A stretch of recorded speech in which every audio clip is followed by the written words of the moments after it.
सन् 1966 अर्थात् विक्रम सम्वत 2022-2023 सालतिरको कुरा। काठमाडौँको जीवन एकदम शान्त, सुस्त र स्थिर तरिकाले अगाडि बढिराखेको थियो। यस्तैमा एक दिन काठमाडौँले विगतमा कहिले पनि नदेखेको एकदम नौला किसिमका मान्छेहरू देखिए, जसको लवाई, खवाई, हिँडाई, बोलाइ, चाल, ढाल सबै अनौठो किसिमको थियो। यी मान्छेहरू सुरुमा 2-4 सयको संख्यामा देखिए, त्यसको केही समयपछि सयौंको संख्यामा देखा परे र त्यसको पनि केही समयपछि त्यो संख्या बढेर हजारौंमा पुग्यो। यी काठमाडौँमा देखिएका अनौठा विदेशी मान्छेहरू हिप्पीहरू थिए। सन् 1960s र 70s को दशकमा हिप्पीहरू काठमाडौँमा ओइरिएर आएका थिए र काठमाडौँको बसन्तपुर, न्यू रोड एरिया हिप्पीहरूले भरिएको थियो। हजारौंको संख्यामा हिप्पीहरू युरोप, अमेरिकाबाट नेपाल आएका थिए। उनीहरूलाई काठमाडौँले आकर्षित गर्नुको एउटै कारण थियो गाँजा र चरेस। यिनीहरूको अनौठो लगाई र खुवाई देखेर काठमाडौँको मान्छेहरू चकित पर्थे। हिप्पीहरू सधैँ ग्रुपमा हिँड्दथे, एकदम कम खर्च गर्दथे। यिनीहरूलाई बजेट ट्राभलर भन्न सकिन्थ्यो।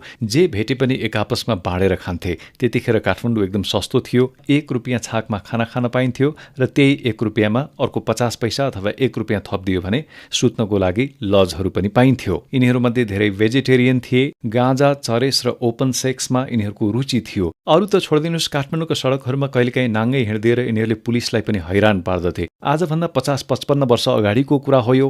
काठमाडौँमा ठाउँ ठाउँमा ढुङ्गे धारा हुन्थ्यो, कञ्चन पानी कलकल बगिराखेको हुन्थ्यो। यी हिप्पीहरू जहाँ धारा देख्यो सर्वाङ्ग नग्न भएर नुहाउन सुरु गर्थे, त्यो पनि समूहमा। नेपालको पुलिसलाई कहाँसम्म हैरान हुन्थ्यो भने टुटे फुटेको अङ्ग्रेजीमा नो नेकेड पुट क्लोथ भन्दै लट्ठी लिएर यिनीहरूको पछाडि लाग्नु पर्थ्यो। अनि काठमाडौँको फ्रिक स्ट्रिटको के कुरा। न्यू रोड, बसन्तपुर र झोछे एरियामा खुलेआम गाँजा चरेस बेचिन्थ्यो। झोछेलाई फ्रिक स्ट्रिट भनिन्थ्यो। यो तस्बिर तपाईँ यहाँ हेर्नुहोस्, असनटोलको एउटा तस्बिर। गाँजा र चरेस यहाँ पाइन्छ भनेर लेखिएको छ। ह्यासिस एन्ड मारिवाना सोल्ड हियर। त्यस्तै अर्को यो तस्बिरमा हेर्नुहोस्, ह्यासिस गाँजा सप। खुलेआम हिप्पीहरू यसरी गाँजा पिइरहेका हुन्थे। न्यू रोड, बसन्तपुर एरिया बाँकी काठमाडौँभन्दा बिल्कुल भिन्न थियो। यहाँ सबेरैदेखि बिटल्स र बब डिलनका गीतहरू गुन्जिन्थे। गुणस्तरीय गाँजा, चरेस एकदम सस्तो मूल्यमा पाइने भएका कारणले पनि हिप्पीहरूका लागि आकर्षणको केन्द्र बनेको थियो काठमाडौँ। र यहाँ आइपुगेका हिप्पीहरू भन्थे नेपालको चरेस संसारकै बेस्ट। अरू त कुरै छोडिदिनुहोस्, काठमाडौँको फ्रिक स्ट्रिटको रेस्टुरेन्टको मेनुमै ह्यासिस हुन्थ्यो र ह्यासिस बाहेक अरू केही पनि हुँदैन थियो। यो होटल एडेन एन्ड रेस्टुरेन्टको मेनु हेर्नुहोस्, hashish milk coffee, hashish black coffee, hashish hot chocolate, ganja milk tea, ganja black tea, hashish cake, hashish chocolate. पुरै ह्यासिस बाहेकको कुनै पनि परिकार यहाँ पाइँदैन थियो। यस्तो किसिमको क्यालेन्डर समेत छापेको थियो अर्को एउटा इडेन ह्यासिस सेन्टर भन्नेले। यस्ता साइनबोर्डहरू छ्यापछ्याप्ती थिए न्यू रोड, असन, झोछे एरियामा। यो एमी ह्यासिस सेन्टर लेखिएको अर्को बोर्ड हेर्नुहोस्। र यहाँ गाँजा चरेस खाएर बिहानैदेखि मस्त हुन्थे हिप्पीहरू। त्यसपछि नाच्थे, गाउँथे अनि अलि पर पुगे भने स्वयम्भू बौद्ध एरियासम्म डुल्दथे। हिप्पीहरूको आगमनसँगै काठमाडौँमा एक किसिमको रौनक थपिएको थियो। त्यतिखेर नेपालमा राजनैतिक कुरा गर्ने हो भने पञ्चायती व्यवस्था थियो। राजा थिए महेन्द्र। महेन्द्रले हिप्पीहरू नेपालमा आएर यसरी गाँजा चरेस सेवन गरेर मस्त भएर घुम्ने डुल्ने कार्य गर्दा कुनै किसिमको अब्जेक्सन गरेको पाइँदैन, अब्जेक्सन गरेका थिएनन्। किनभने हिप्पीहरूलाई राजनीतिसँग कुनै लेनदेन थिएन। राजनीतिसँग उनीहरूले सरोकार नराख्ने बित्तिकै महेन्द्रलाई कुनै खतरा हुने अथवा आपत्ति हुने विषय पनि भएन। र यो हिप्पी आगमनको संख्यालाई यो एउटा फिगरले पनि दर्शाउँछ। सन् 1974 विक्रम सम्वत 2030-31 सालसम्म आइपुग्दा नेपालमा यो वर्ष 72,000 विदेशी पर्यटक आएका थिए। यसमा भनिरहनु परेन, अधिकांश हिप्पीहरू नै थिए। उनीहरू 8-9 वर्ष काठमाडौँमा बसे। उनीहरू काठमाडौँमा बसिन्जेल नेपाल इन्टरनेसनल मिडियामा छाइ नै राख्यो। तर यस्तैमा एक दिन सरकारले एउटा कठोर निर्णय लियो जुन हिप्पीहरूको विरुद्धमा हुन गयो र हिप्पीहरू अचानक काठमाडौँको सडकबाट एक्कासी गायब हुन पुगे। काठमाडौँ सुनसान बन्यो। आजको एपिसोडमा हामी यिनै हिप्पीहरूको विषयमा डिटेलमा चर्चा गर्नेवाला छौँ। यिनीहरू को हुन्, कहाँबाट आए, काठमाडौँमा किन यति विघ्न रमाए र श्री 5 को सरकारले के त्यस्तो निर्णय गरेको थियो जसका कारण हिप्पीहरू गायब हुन पुगे। आजको भिडियो एकदम इन्ट्रेस्टिङ छ, अन्तिमसम्म हेर्नुहोला। सबभन्दा पहिले त भिडियोलाई लाइक गरिदिनुहोस् ताकि यो भिडियो अरू साथीहरू कहाँ पनि पुगोस् र च्यानलमा फर्स्ट टाइम आउनुभएको भने च्यानललाई सब्स्क्राइब गरी बेल आइकन थिच्न नभुल्नुहोला। हेलो नमस्ते, मेरो नाम हो पवन। नेपाली भोइस ओभरको नयाँ भिडियोमा तपाईँलाई स्वागत छ। हामी यो स्टोरी सुरु गरौँ हिप्पीहरूको परिचयबाट। को हुन् हिप्पीहरू? तपाईलाई लाग्ला त्यत्रा मानिसहरू युरोप अमेरिकाबाट आइरहेका छन्, पक्कै पनि फ्लाइटमा आएका होलान्, प्लेनमा आएका होलान्। नो, उनीहरू बस चढेर नेपाल आएका हुन्, झन्डै 9000 किलोमिटरको यात्रा गरेर। त्यतिखेरको सिचुएसन कस्तो थियो भने अमेरिका भियतनाम युद्धमा फसेको थियो। कम्युनिजमलाई रोक्ने नाममा जुन युद्धमा अमेरिका इन्भल्भ भयो, भियतनाम वार, त्यसो त यो 1955 देखि 1975 सम्म चलेको थियो। कुल 58,000 अमेरिकी सेना यो युद्धमा मारिएका थिए। यही युद्ध चल्दै गर्दा यसको बीचमा के भएको थियो भने अब सैनिकहरूको हताहती बढेसँगै अमेरिकामा सेनामा भर्ती हुने युवाहरूको संख्यामा कमी आएको थियो, गिरावट आएको थियो। युद्ध चलेको चले, सैनिकहरू मारिए हुँदाखेरि अमेरिकी सरकार समस्यामा परेको थियो, सेनामा भर्ती हुने मान्छे नपाएर। अमेरिकी सरकारले त्यसपछि के गर्यो भने युवाहरूलाई सेनामा भर्ती हुन आह्वान गर्यो र पछि गएर त सेनामा अनिवार्य रूपमा भर्ती हुनै पर्छ भनेर भनियो। सरकारको यो निर्णय त्यहाँका युवा युवतीहरूले मन पराएनन्। त्यसपछि युद्ध मन नपराउने युवा युवतीहरू अमेरिकाबाट विरक्तिएर देश छोडेर हिँडे। यो हिप्पी मुभमेन्ट जुन थियो यसलाई शान्तिको खोजीमा युवा युवतीहरूले गरेको सांकेतिक विद्रोहको रूपमा परिभाषित गर्ने गरिन्छ।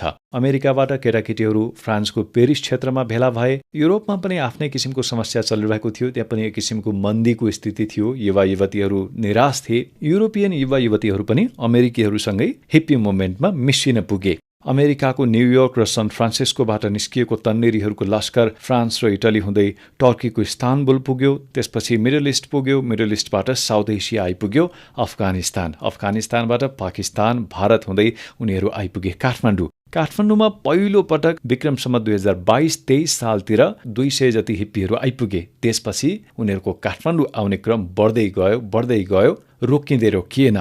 अमेरिका र युरोपका हिप्पीहरूले गाडी चढेर साउथ एसियासम्म आइपुग्ने जुन रुट प्रयोग गरेका थिए त्यसलाई भनिन्थ्यो हिप्पी ट्रेल। सन् 1957मा बेलायती कम्पनीले बस सर्भिस नै सुरु गरेको थियो यो रुटमा। टर्कीको इस्तानबुलबाट सुरु हुन्थ्यो र काठमाडौँ आएर टुङ्गिन्थ्यो। झन्डै 9000 किलोमिटरको यो रुट थियो र 90 पाउन्ड यसमा भाडा लाग्दथ्यो। हामी यहाँनिर थोरै हिप्पी फिलोसफीको पनि कुरा गरौँ। त्यस्तो रिटर्न फिलोसफी अथवा किताब नै भन्ने त यिनीहरूको केही पनि थिएन, तर सिम्पल यिनीहरूको कुरा के थियो भने माई लाइफ माई रुल।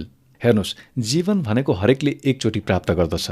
हामीसँग यो जीवनलाई एकदम हाँसी खुसी तरिकाले, एकदम रमाइलो तवरले बिताउने विकल्प बाँकी नै छ भने यो एक बारको जीवन युद्धमा किन लगाउने? भियतनाममा के हुन्छ के हुँदैन हामीलाई के मतलब? हामी त्यहाँ गएर ज्यान किन दिने? त्यही भएर उनीहरूले अमेरिकाको विलासिताभन्दा काठमाडौँमा शान्ति भेटे, गाँजामा परम आनन्द प्राप्त गरे। उनीहरूको कुरै यति थियो, गाँजाले मलाई असर गर्ला पर्सनल्ली, तर समाजलाई केही पनि असर गर्दैन। सन् 1971मा रिलिज भएको एउटा फिल्म थियो बलिउडको ब्लकबस्टर सिनेमा हरे राम हरे कृष्ण। यो फिल्म काठमाडौँमै खिचिएको थियो र यसमा काठमाडौँको त्यतिखेरको हिप्पी कल्चर, त्यतिखेरको यो लागु औषध प्रयोगको स्थिति, काठमाडौँको वातावरण सब यसमा देखाइएको छ। अब अलिकति हिप्पी कल्चरको काठमाडौँमा देखिएको इम्प्याक्टको बारेमा कुरा गरौँ। काठमाडौँमा इङ्ग्लिस गीतहरू खन्कन थाल्यो, नेपाली यङ्स्टर्सहरूको म्युजिकको टेस्ट बदलियो, जिन्स पेन्ट आयो, क्यामेरा आयो, रेस्टुरेन्ट कल्चर आयो, अलिकति पङ्क फेसन आयो। यतिखेर काठमाडौँले संसारकै ध्यान खिचिरहेको थियो, अर्थात् नेपालको व्यापक मात्रामा प्रचार भइरहेको थियो। किनभने अघि पनि हामीले भन्यौँ 1974मै नेपालमा 72,000 टुरिस्ट भित्रिसकेका थिए। त्यसो त हिप्पी कल्चरलाई विश्व पर्यटनकै पायोनियर भनेर भनिन्छ, तर नेपालमा भने यसको विशिष्ट योगदान छ भन्दा फरक पर्दैन। त्यसै गरी विश्व साहित्य लिटरेचरको सेक्टरमा पनि यसले ठूलो असर गर्यो। सिनेमा बन्न थाले, पुस्तकहरू लेखिन थाले, गीत सङ्गीत आयो जसमा स्वतन्त्र जिन्दगीको पक्षमा एडभोकेसी गरिएको हुन्थ्यो। यो सब बताएर मैले हिप्पी कल्चरले एकदम राम्रो इम्प्याक्ट मात्रै पार्यो भनेर भन्न खोजेको होइन। यो हिप्पी मुभमेन्ट जुन 1966बाट सुरु भएर 1976सम्म लास्ट गर्यो, यो बीचमा लागु औषध सेवनकर्ता बढ्न थाले। हिप्पीहरू मात्रै होइन, नेपालको कन्टेस्टमा कुरा गर्ने हो भने अब बिस्तारै बिस्तारै नेपाली युवाहरूलाई पनि संक्रमित गर्न थाल्यो यसले। नेपाली युवाहरू पनि गाँजा चरेसको सेवनमा लाग्न थाले। गाँजा चरेसको प्रयोग बढ्यो भन्नुको अर्थ गाँजा चरेसको कारोबार बढ्यो, कारोबार बढ्यो भन्नुको अर्थ गाँजा चरेसको उत्पादन पनि बढ्यो। र यो हिप्पी ट्रेलसँगै उनीहरू जहाँ जहाँबाट ओरिजिनेट भएर आएका थिए, अमेरिका, युरोप, क्यानाडा, अस्ट्रेलिया, त्यहाँसम्मै यो लागु औषध सेवनको संस्कार बढ्यो, स्मग्लिङ हुन थाल्यो। अब अस्ट्रेलिया, अमेरिका, युरोप, क्यानाडा सबैतिर नेपाल, थाइल्यान्ड, पाकिस्तान, अफगानिस्तान लगायतका ठाउँका गाँजाहरू पुग्न थाल्यो। यसरी ड्रगको कारोबार बढेर यो स्थितिसम्म पुग्दा यो अमेरिका सहितका देशहरूको लागि ठूलो टाउको दुखाइको विषय बन्न पुग्यो। अमेरिकाले ड्रग विरुद्ध लडाईँ नै छेड्यो, किनभने हिजोसम्म केही केटाकेटीहरू नेपाल गएर बसिरहेका थिए, गाँजा चरेस खान्थे, त्यहीँ लट्ठिएर बस्थे, ठिक छ। तर अब बिस्तारै बिस्तारै न्युयोर्कमै पनि अमेरिकाका अरू सिटीहरूमा पनि लागु औषधको प्रयोग बढ्न थालेपछि अमेरिका चुप लागेर बस्ने कुरै भएन। र सँगसँगै त्यतिखेर कोल्ड वारको टाइम पनि थियो। केही कम्युनिस्ट देशहरूले गाँजा चरेसलाई आय आर्जनको माध्यम बनाइरहेका थिए। उनीहरूले उत्पादन गरेको ड्रग्स कहाँ पुग्थ्यो त?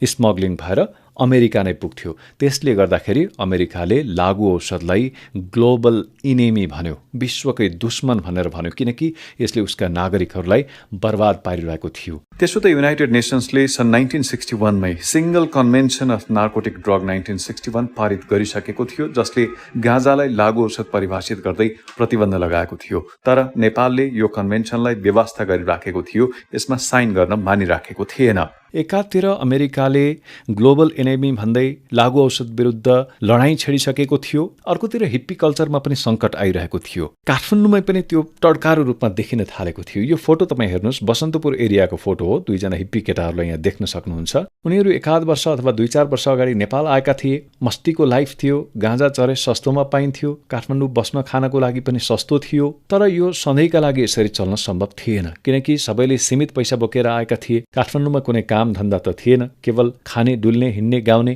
त्यति मात्रै थियो। सधैँ कसरी चल्न सक्थ्यो त? यो सम्भव नै थिएन। उनीहरूको लाइफ स्टाइल एकदम दयनीय भइसकेको थियो। लजको एउटै कोठामा दर्जनौं हिप्पीहरू खाँदिएर बस्थे।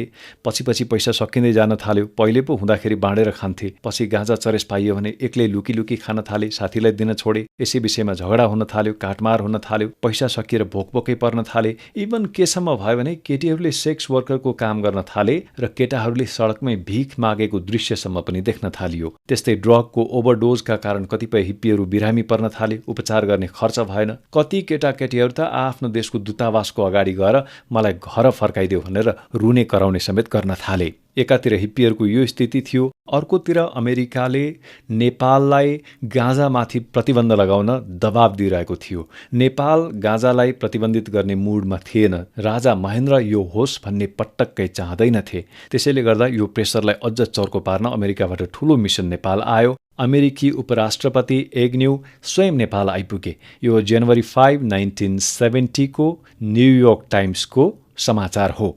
तर गाँजा प्रतिबन्ध लगाउने कुरामा नेपालले टेरपुच्छर लगाएन। यो सन् 1972 को अर्को समाचार हेर्नुहोस्। यो तस्बिरमा तपाईँले देखिराख्नुभएका मान्छे हुन् त्यतिखेरका अमेरिकी राष्ट्रपति रिचर्ड निक्सन।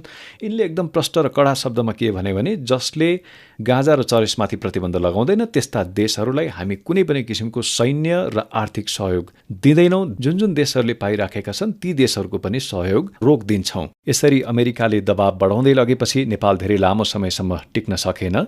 सन् 1976 2033 मा त्यतिखेर महेन्द्र बितिसकेका थिए, वीरेन्द्र राजा भइसकेका थिए। यहाँ तस्बिरमा तपाईँ राजा वीरेन्द्र र रानी ऐश्वर्यालाई देखिराख्नु भएको छ। नेपाल यो अभिसन्धिमा साइन गर्ने सबभन्दा अन्तिम राष्ट्र बन्यो। नेपालले पनि अन्ततः 2033 मा लागु औषध नियन्त्रण सम्बन्धी कानून बनायो, जसले के भन्यो त गाँजा खेती, गाँजा भण्डारण, गाँजा सेवन र बिक्री अवैधानिक हो, दण्डनीय हो। कसैको पकेट अथवा झोलामा 50 ग्राम गाँजा भेटियो भने त्यो मान्छेलाई नेपालको कानूनले 3 महिना कैद अथवा 3000 रुपियाँ जरिवाना गराउन सक्छ। कसैको जग्गामा 25 बोट भन्दा धेरै गाँजा भेटियो भने पनि त्यो जग्गा धनीलाई पनि 3 महिना कैद अथवा 3000 रुपियाँ जरिवाना गराउन सकिन्छ।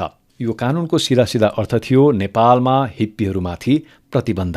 त्यतिखेर छापिएको यो समाचारले के भन्छ भने नेपाली दूतावासहरू जो विदेशमा थिए तिनीहरूलाई हिप्पी जस्ता लाग्ने मान्छेहरूलाई भिसा नदिनु भनेर निर्देशन दिइएको थियो नेपालबाट भनेर भनिएको छ। सरकारले यो कानून बनाएसँगै प्रहरीले एकदम कडाइका साथ यसलाई लागू गरायो र अन्ततः हिप्पी प्याराडाइज ढल्न पुग्यो। जति पनि हिप्पीहरू नेपालमा थिए उनीहरूलाई के शर्त राख्यो त हाम्रो सरकारले भने नेपालमा यदि बस्न चाहन्छौ अझै भनेदेखि तिमीहरूले कपाल काट्नुपर्छ, सफा लुगा लगाउनुपर्छ, यसरी ग्रुपमा बरालिएर हिँड्न पनि पाउँदैनौ। र जो नेपाल आउने कोसिसमा थिए तिनीहरूमध्ये पनि कपाल पाल्ने हिप्पी आउटफिट लगाएर इन्ट्री हुन खोज्नेहरूलाई यहाँको सरकारले भिसा नै दिएन। कपाल काट्छु, श्री 5 को सरकारको शर्त मान्छु भन्नेहरूलाई पनि 15 दिनभन्दा भिसा दिइएन। अन्ततः केही सिप नलागेपछि भारी मन लिएर हिप्पीहरू आफ्नो देशमा फर्किए र जो जान मानेनन् आलटाल गर्दै थिए तिनीहरूलाई बकाइदा पुलिसले समातेर ट्रकमा हालेर वीरगञ्ज हुँदै नेपालको सीमा कटाएर छोडिदियो। र यसरी नेपालबाट विदा भएर गएका हिप्पीहरूबारे नेपालमा के भनिन्थ्यो भने